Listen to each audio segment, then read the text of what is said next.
दोस्तों पूरा बिहार इस वक्त इस इंतजार में है कि उनका अगला नेतृत्वकर्ता मतलब उनका अगला मुखिया मुख्यमंत्री कहिए कौन होगा। देखिए इस वक्त हमारी मौजूदगी बिहार के मुख्यमंत्री आवास के बाहर है यानी सीएम हाउस, और अगले 10 से 12 दिनों के अंदर ये तय हो जाएगा कि वो कौन सा नेता होगा जो इस आवास में रहेगा।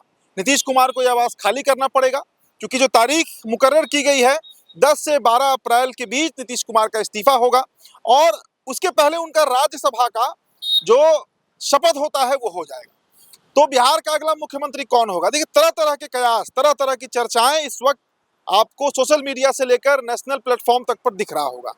सबसे प्रमुखता से जिस नाम पे चर्चा है वो सम्राट चौधरी हैं, नित्यानंद राय पे चर्चा है।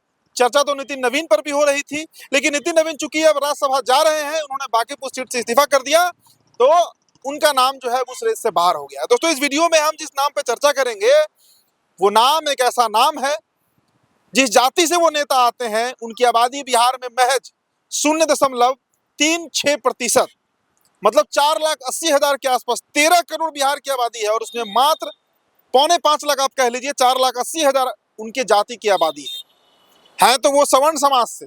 लेकिन 2013 में उनकी जाति को ओबीसी में डाल दिया गया, मतलब पिछड़ा समाज, पिछड़ा जो कैटेगरी होता है उसमें डाला गया। और अब जो चर्चा है कि उनकी जाति ईबीसी में जा सकती है, मतलब अति पिछड़ा में। इसके लिए चिराग पासवान ने अमित शाह को पत्र भी लिखा था। पिछले साल की चर्चा है, पिछले साल की का ये खबर है। अभय गिरी की हम चर्चा कर रहे हैं। गिरी समाज, गोस्वामी समाज, पुरी, पर्वत, गिरी, गोस्वामी जिनका टाइटल होता है, महंत होते हैं ये। अगर वर्ण व्यवस्था से देखिए तो ब्राह्मण वर्ण में आते हैं, लेकिन 2013 में नीतीश कुमार ने इस जाति को उठाकर ओबीसी में डाल दिया। और देखिए अगर सेंट्रल लिस्ट में आप देखिए तो दिल्ली में ये सवर्ण है, मतलब अगर बिहार के बाहर आप जाकर देखिए तो जो मठाधीश होते हैं, जो महंत होते हैं, जो गिरी होते हैं, वो जनरल कैटेगरी में है, लेकिन बिहार में ये ओबीसी में है। अब अभय गिरी की हम चर्चा कर रहे हैं। कौन है भाई अभय गिरी, जिनका नाम अचानक से चर्चा में आ गया कि ये मुख्यमंत्री बिहार के बन सकते हैं। संभावना है और प्रबल संभावना जताई जा रही है। कारण है कि दिल्ली से लेकर नागपुर तक, मतलब भारतीय जनता पार्टी के दफ्तर से लेकर आरएसएस मुख्यालय तक इस नाम पे चर्चा हो रही है। अब सच्चाई क्या है नहीं क्या है ये तो अगले 10-12 दिनों में क्लियर हो जाएगा। अब अभय गिरी के बारे में जान लीजिए। मूलतः बिहार के रहने वाले हैं, मतलब खांटी बिहारी हैं, मुजफ्फरपुर के कुढ़नी के रहने वाले हैं। 1975 का जन्म है, मतलब 51 साल का इनका उम्र है। एकदम खांटी संघी व्यक्ति हैं आरएसएस, और संगठन में जबरदस्त इन्होंने काम किया है। और भारतीय जनता पार्टी का तो ट्रेंड रहा है कि संगठन में किसी को उठाकर कहीं पर भी बैठा देती है। अब नितिन नवीन का आप उदाहरण देखिए। नितिन नवीन क्या थे, एक साधारण से विधायक, बिहार सरकार में मंत्री और 5 बार के एमएलए। किसी के स्वप्न में भी ये नहीं आया होगा कि नितिन नवीन भारतीय जनता पार्टी के सबसे बड़े नेता बन जाएंगे और देश के बड़े नेताओं में शुमार हो जाएंगे। लेकिन अचानक से उनका नाम का चिट्ठी निकलता है और जनवरी के महीने में वो राष्ट्रीय अध्यक्ष बन जाते हैं। अब अभय गिरी का आप गणित समझ लीजिए। पिछड़ा समाज से आते हैं जैसा मैंने आपको बताया, और गिरी समाज जो है जिनकी आबादी पूरे देश में 30 लाख और बिहार में 4,80,000 है। दोस्तों मैं बार बार इसकी चर्चा करता हूं कि भारतीय जनता पार्टी धारा के विपरीत ही मुख्यमंत्री बनाती है। धारा के विपरीत क्या है पहले आप समझ लीजिए। आप अन्य राज्यों का उदाहरण लीजिए, आप राजस्थान देखिए, आप मध्य प्रदेश देखिए, आप यूपी देखिए, आप असम देखिए, आप झारखंड देखिए, हरियाणा देखिए, महाराष्ट्र देखिए। मध्य प्रदेश जहां सवर्ण डोमिनेट पॉलिटिक्स है वहां पर एक ओबीसी मोहन यादव को बैठा दिया गया। आप राजस्थान देखिए, राजपूत डोमिनेटिंग स्टेट है, वहां पर एक ब्राह्मण पहली बार जीते, भजन लाल शर्मा विधायक बने और सीधा मुख्यमंत्री बन गए। आप हरियाणा देखिए, जाटलैंड है और वहां एक गैर जाट मनोहर लाल खट्टर को सीएम बनाया गया।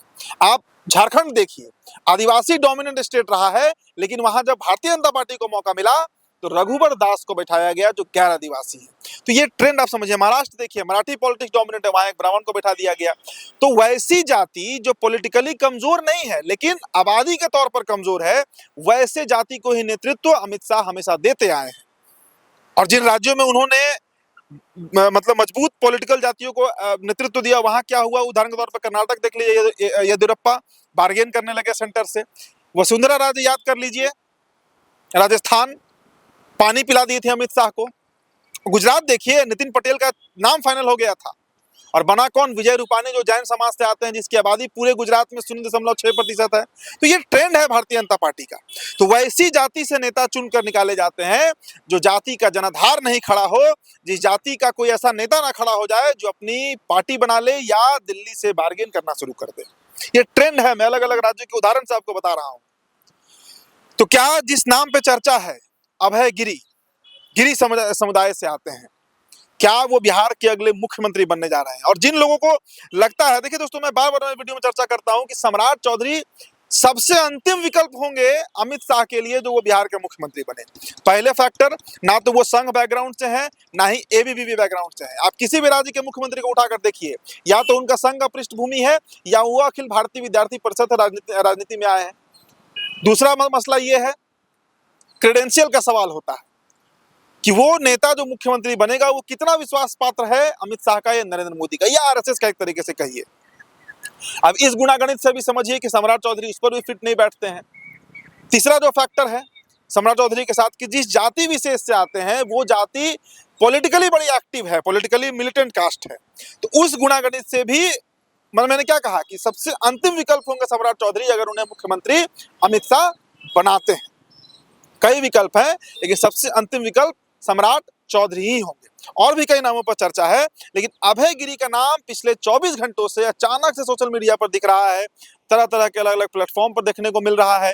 और खबर तो ये भी है कि अभय गिरी को नागपुर से कॉल भी आया है, वो नागपुर पहुंचे भी हैं। और वहां पर देखिए, भारतीय जनता पार्टी का जब तक आरएसएस और भारतीय जनता पार्टी यानी अमित शाह कह लीजिए, दोनों की तरफ से हरी झंडी नहीं मिली, वो मुख्यमंत्री नहीं बनता है। तो आरएसएस में स्क्रीनिंग चल रहा है। और सबसे बड़ी बात दोस्तों कि देखिए, अति पिछड़ा समाज जिसका नेतृत्व नीतीश कुमार लगातार करते रहे, उस वोट बैंक को भी साधने का भारतीय जनता पार्टी का मिशन है। नीतीश गद्दी से हटे, भारतीय जनता पार्टी का पहला मिशन सक्सेसफुल हुआ। लेकिन दूसरा और उससे बड़ा मिशन यह है कि नीतीश का जो वोट बैंक था वो कहीं छिटक कर आरजेडी के साथ ना चला जाए, तो उसको भी कैरी ऑन करना है अपने साथ। और इस कड़ी में वो अति पिछड़ा या पिछड़ा समाज पर ही दांव लगाएगा भारतीय जनता पार्टी, इसकी ज्यादा संभावना है। देखिए, अगले 10 से 12 दिन बड़े महत्वपूर्ण है बिहार की राजनीति में, क्योंकि जब बिहार का अगला मुख्यमंत्री जो होगा वो युवा होगा, संघ पृष्ठभूमि का होगा। और सबसे बड़ी बात कि अलग अलग पार्टियों से यात्रा करके वो बीजेपी में नहीं पहुंचा होगा। और दोस्तों, यहाँ पर मैं एक बार जोड़ देता हूं, आपके दिमाग में हेमंत बिस्वा शर्मा का नाम आ रहा होगा, जो कांग्रेस से बीजेपी में आए। लेकिन हेमंत बिस्वा शर्मा असम में एक अलग वहां कहानी है। भारतीय जनता पार्टी वहां पर अगर जीतती है चुनाव, तो उसके पीछे सबसे बड़ा कारण हेमंत बिस्वा शर्मा रहते हैं, इसलिए उन्हें मुख्यमंत्री बनाया जाता है। और सबसे बड़ी बात कि भारतीय जनता पार्टी का जो एजेंडा है, जो आइडियोलॉजी है, विचारधारा है, उस विचारधारा पर आज भारतीय जनता पार्टी के किसी भी नेता से ज्यादा मुखर होकर हेमंत बात करते हैं, और काम भी हेमंत बिस्वा शर्मा करते रहे हैं। यही कारण है कि एक अपवाद स्टेट है असम, जहां पर हेमंत बिस्वा शर्मा को सीएम बनाया गया है। बाकी आप कोई स्टेट उठाकर देख लीजिए, वहां पर गुणागणित बीजेपी का बड़ा साफ है, धारा के विपरीत ही वो मुख्यमंत्री बनाती आई है। तो क्या अभय गिरी बिहार के अगले मुख्यमंत्री बनने जा रहे हैं? इंतजार कीजिए, अगले 10 से 12 दिनों के अंदर में तस्वीरें साफ होने लगेगी। तो फिलहाल दोस्तों, इस खबर में, इस विश्लेषण में इतना ही। मेरा नाम उदित तारन है। न्यूज़ 11 भारत पर के डिजिटल प्लेटफॉर्म पर ये वीडियो आप देख रहे थे। बहुत बहुत शुक्रिया।